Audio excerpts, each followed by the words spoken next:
Salut tout le monde, comment allez-vous? Moi ça va plutôt bien aujourd'hui. On se retrouve pour une nouvelle histoire de rappeur et aujourd'hui on va parler tout simplement d'un rappeur US du nom de K-Glock. Alors si ça te dit rien, je pense quand même que tu connais, y a peut-être moyen que tu connais Young Dolph tout simplement. Bref, lui et Young Dolph sont particulièrement liés et d'abord j'aimerais bien quand même faire son histoire quand même et bien sûr plus tard dans quelques années je vais dire parce que voilà j'aimerais bien aussi faire tout simplement l'histoire de Young Dolph mais j'aimerais bien quand même passer par K-Glock d'abord, donc par son cousin qui ma foi eh bien je l'ai découvert bien avant Young Dolph et il faut savoir parce que bah voilà quoi. Bref, donc de son vrai nom Markevius Lachon Catey, né le 3 août 1997, mieux connu sous le nom de scène de K-Glock, est un rappeur, auteur-compositeur américain de Memphis, donc au Tennessee, et donc protégé de Young Dolph et cousin tout simplement. Il est devenu célèbre en 2017 avec sa mixtape Season et il a signé tout simplement sur le label de Young Dolph, tout simplement qui s'appelle Paper Route Empire. Bref, donc il a tout simplement aujourd'hui encore 24 ans, donc il arrive bientôt très prochainement sur ses 25 ans. Donc K-Glock est né tout simplement à South Memphis le 3 août 1927 à l'âge de 20 mois. Sa mère a été envoyée en prison où elle passera tout simplement les 15 prochaines années dans des établissements d'État et fédéraux. Son père était et hors plutôt de sa vie tout simplement, et donc était élevé, donc il a tout simplement été élevé par sa grand-mère et sa tante selon K.T., donc selon tout simplement K-Glock. Lui et sa mère ont parfois rendu, lui et sa grand-mère plutôt lui ont rendu parfois visite à sa mère en prison pendant sa jeunesse. À 18 ans, il a été tout simplement accusé de 3 chefs, tout simplement, et de faits graves liés à la participation à une fusillade. La musique était tout simplement une distraction de sa vie, souvent tumultueuse, donc voilà, et pas vraiment important. Donc tu vois déjà que dans sa jeunesse, K-Glock c'est pas vraiment ce qui l'intéresse vraiment au fond, et vraiment en fait c'est plus la rue qui l'a plutôt appelé, puisqu'il a toujours vécu dans cet environnement-là, voilà, avec un père absent, une mère qui était en prison tout simplement durant quasiment toute sa vie, et clairement un environnement qui était plutôt dangereux. Et clairement en fait en gros c'est comme beaucoup de rappeurs, le rap c'était juste une petite passion sur le côté, rien de plus, mais il va quand même prendre tout simplement la décision tout simplement de plus travailler. Et bien K-Glock a déclaré qu'il avait grandi en écoutant Gucci Mane et Lil Wayne tout simplement, et la 3-6 Mafia comme sa plus grande influence. Il était également un grand fan de Project Pat plutôt, qu'il décrit comme le Drake de Memphis. Donc tu imagines déjà à quel point c'était pour lui hyper important clairement de l'identifier à Drake.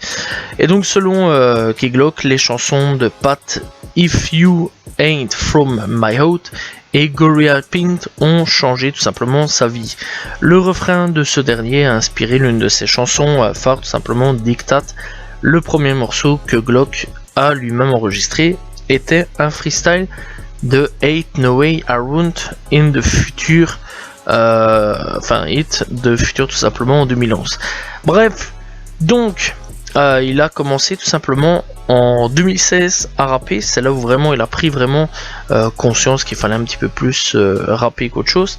Donc voilà, quand même il faut le savoir. Et donc à ce moment-là, Young Dolph repère tout simplement son cousin qui a quand même du talent. Et Young Dolph décide tout de suite de signer K-Glock sur le label Paper Route Empire en 2017, sachant quand même qu'il y avait un an qui commençait sérieusement à rapper. Le 25 janvier de cette année-là, et bien tout simplement, Glock a sorti son premier single Rocks Today avec le rappeur américain J-Flace. Le 16 juin 2017, Glock a sorti sa première mixtape Glock Season sous le label. Tout simplement, son album collaboratif Dumb and Dumber avec Young Dolph a atteint la 8ème place du Billboard 200. Major de Young Dolph avec K-Glock a donc atteint la 47ème place du classement tout simplement Hot R&B et Hip Hop Song. Bref, on va revenir un petit peu en arrière quand même pour Glock Season. quand même, qui est quand même plutôt intéressant. Donc il y a 12 titres pour ce projet là. Et donc vraiment sorti en 2017, vraiment très très bon projet. Après tout ça, donc il y a eu quand même d'autres projets avant, tout simplement avant ce fameux Demeure, tout simplement. Il faut quand même le savoir. Donc après tout ça, donc il sortira tout simplement Glock Bomb en référence tout simplement à James Bond en 2018 avec 16 titres au total, où on retrouvera tout simplement aucun featuring et on retrouvera tout simplement le Rax Today, donc en bonus track. Donc clairement voilà, un petit bonus en plus. Et après il sortira tout simplement Glaucoma avec 14 titres, où là encore il n'y aura aucun featuring.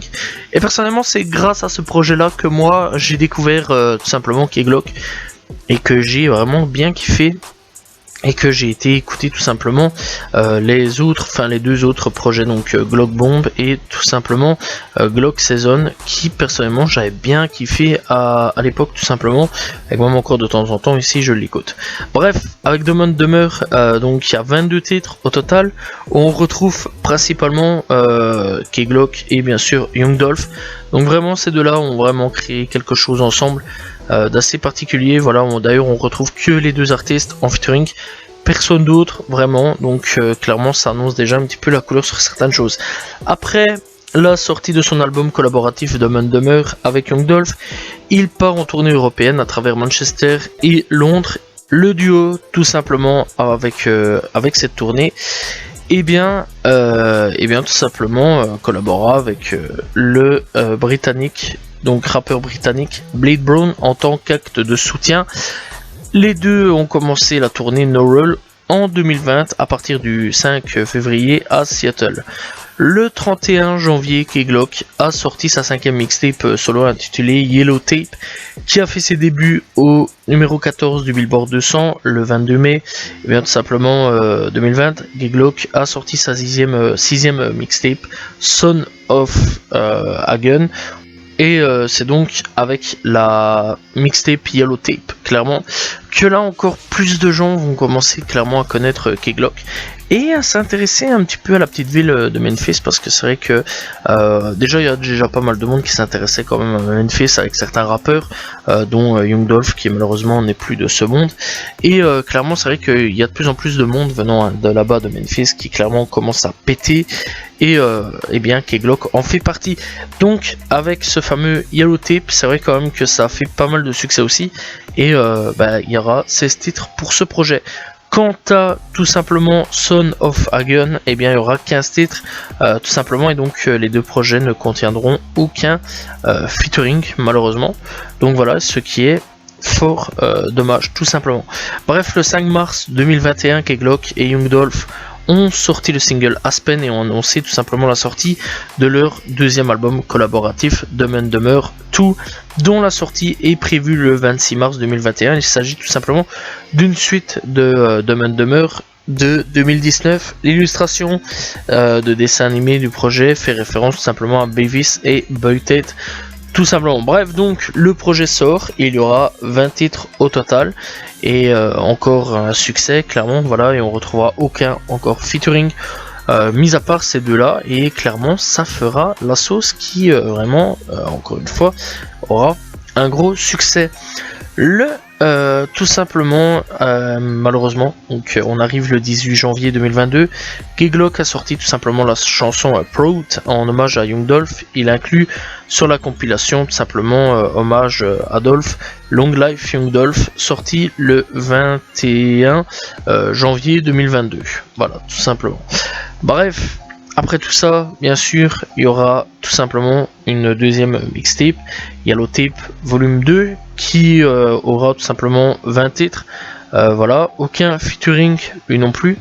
Et après tout ça, il reviendra après tout simplement une petite pause de quelques temps pour Yellow Tape Deluxe avec 30 titres au total. Donc 10 titres supplémentaires pour Yellow Tape. Bref, il faut savoir quand même que avec la mort de son cousin, et bien Keyglok envisageait tout simplement de quitter le rap pour devenir acteur dans les prochains jours. Donc voilà, le rappeur de Memphis envisageait tout simplement un changement, affirmant à ses fans qu'il veut fréquenter tout simplement une école de théâtre pour se préparer à sa carrière post-musicale et aller vers le cinéma. Voilà, puisque depuis que son cousin est décédé, malheureusement il ne trouve plus vraiment d'inspiration et ne retrouve plus vraiment l'énergie qui faisait tout simplement de lui un rappeur.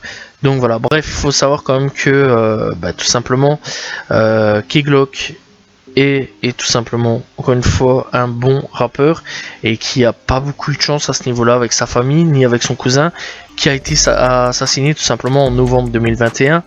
Et donc clairement, ouais, c'est vrai quand même qu'après la mort de Young Dolph, dans un post Instagram supprimé depuis, Key Glock l'a tout simplement dit qu'en gros son bras gauche, son frère, son cousin, son mentor, et bien tout simplement n'était plus là. Et il faut savoir aussi qu'il s'est fait tatouer tout simplement son cousin. Et donc aussi il faut savoir qu'il y a eu un petit truc en 2019, c'est que Key Glock a aussi été arrêté pour une possession d'une arme à feu et plus de 20 grammes de marijuana tout simplement sur lui. Bref, personnellement, qu'est-ce que je pense de Key Glock? Key Glock, c'est un rappeur que j'ai découvert quand même assez tôt dans sa carrière, en 2018. Et clairement, c'est un rappeur que j'aime plutôt bien. Et je vais pas vous mentir que j'attends vraiment son prochain projet, clairement, parce que c'est vrai que c'est un artiste que franchement j'ai hâte de découvrir les nouveaux projets. Et il faut savoir quand même que malgré le fait qu'il ne est pas souvent qu'il n'invite pas tout simplement de rappeurs dans ses projets, il est souvent invité dans des projets tout simplement d'autres rappeurs tels que Young Dolph, bien sûr, logique, je vais dire. Il a été aussi invité par Gucci Mane, Toosii, Big Moochie Creep, Kimoni, Juicy G plutôt, Lil Durk, clairement. Donc voilà. Il y a eu aussi tout simplement Kenny Money, il y a eu Doy Boy, bref, il y a eu Black Zack, il y a eu Ty Money, il y a eu vraiment pas mal de. Il y a eu aussi Mulatto tout simplement, avec le titre, avec tout simplement Big Lato. Donc voilà, c'est un petit EP, donc voilà, sorti il y a quelques temps d'ici, donc en 2019. Donc voilà, il est vraiment invité sur pas mal de projets tout simplement venant d'autres rappeurs, mais malheureusement il n'invite personne, je vais dire tout simplement dans ces projets, ce qui est plutôt triste parce que je trouve quand même qu'une collaboration dans un projet serait plutôt cool. Donc voilà, j'aurais bien kiffé quand même voir un ou deux featuring. Donc voilà, bref, il faut savoir aussi que ici dernièrement, il y a 2-3 jours, il a sorti un nouveau son du nom de The Apples. Donc voilà. Et il y a quelques heures, donc à l'heure où je fais, tout simplement, il a fait un featuring, donc il a été invité par Big Moochie Creep pour Breakdance, en featuring avec Key Glock bien sûr. Et là, à l'heure où je vous parle, tout simplement, le titre est sorti il y a 3 heures. Donc voilà, oui, pour ceux qui calculent bien, j'ai enregistré ça le 8/7/2022 à minuit 45. Donc voilà, donc à l'heure où j'enregistre tout simplement la vidéo. Donc voilà, bref, donc clairement, il y a plusieurs sons déjà clippés, hein, donc voilà, tels que The Apples, il y a Ambition for Cash, il y a No Choice, il y a Prout, donc voilà, il y a Mr. Glock, il y a Locate Face, il y a Painkillers, bref, clairement dans ces clips et au niveau de l'esthétique et clairement dans l'évolution de ces clips, on voit vraiment une grosse différence de ses débuts jusqu'à maintenant, tout simplement parce que clairement, déjà dès le début, il y avait déjà des très gros budgets. On voit bien que son cousin était clairement derrière lui, et là, malgré que son cousin n'est plus quand même là, il y a toujours du gros budget derrière, et ça c'est hyper important. Donc voilà, et je trouve quand même que niveau qualité, tout s'est amélioré pour Key Glock, et clairement, franchement, la qualité elle est toujours belle, elle est toujours au rendez-vous niveau des clips et niveau même de l'esthétique, hein, même au niveau des vêtements, etc. qu'ils portent. Clairement, ça se voit quand même que c'est moins street et qu'on part sur d'autres choses tout doucement. Donc voilà, sur certains clips. Bref, donc voilà. Moi personnellement, je vous conseille fortement d'aller écouter Key Glock. Voilà, en plus c'est un rappeur de Memphis. C'est la première fois d'ailleurs que je parle d'un rappeur de Memphis. Voilà, et clairement, ça fait plaisir. Et là, depuis 2016, donc ça fait pas très longtemps. Il fait partie tout simplement de cette fameuse nouvelle génération. Voilà, mais il a pas débuté via SoundCloud, etc. Enfin bon, après il a peut-être un SoundCloud, j'ai pas encore été checké à ce niveau là, Mais clairement, voilà, il fait partie un petit peu de cette nouvelle génération qui a débarqué tout simplement entre 2016 et 2017. Donc voilà, et personnellement, je vous conseille fortement d'aller écouter K-Glock, qui est une dinguerie. Voilà, alors je tiens quand même à préciser, c'est clairement différent au niveau du rap de tout simplement Atlanta, New York ou autre, tout simplement. Voilà, et je sais bien que les gens sont plus habitués par Chicago, Atlanta, New York. Donc voilà, c'est ce qui est tout simplement ressorti durant ces quelques années. Donc voilà, et aujourd'hui, bah, c'est vrai quand même que le rap de Memphis fait de plus en plus parler aujourd'hui. Donc clairement, moi je vous conseillerais vraiment d'aller checker un petit peu ce qui se passe à Memphis. Et il n'y a pas que, hein, il y a aussi Détroit qui commence tout doucement à péter. Donc voilà, je vous conseille clairement. Et je vous conseille aussi d'aller surveiller Miami, qui a pas mal aussi de petits rappeurs qui commencent tout doucement à péter venant de là-bas. Voilà, j'espère que vous avez apprécié l'histoire de K-Glock. Donc voilà, n'hésitez pas encore une fois à aller checker sur Spotify, il y a tous les projets qui sont là. Donc voilà, et même encore plus que ce que les sites et tout donnent, tout simplement. Enfin, il y a quelques trucs, donc c'est pour ça que j'ai rajouté sur certains points les albums en plus. Donc voilà, il y a quand même pas mal de projets venant de K-Glock. Donc voilà, bref, n'hésitez pas à aller checker et découvrir en même temps aussi son cousin. Ça voilà, c'est aussi important. Donc voilà, j'espère que vous avez apprécié la vidéo. N'hésitez pas à vous abonner, liker, commenter, partager. On se retrouve demain pour une nouvelle vidéo. Salut tout le monde, ciao ciao.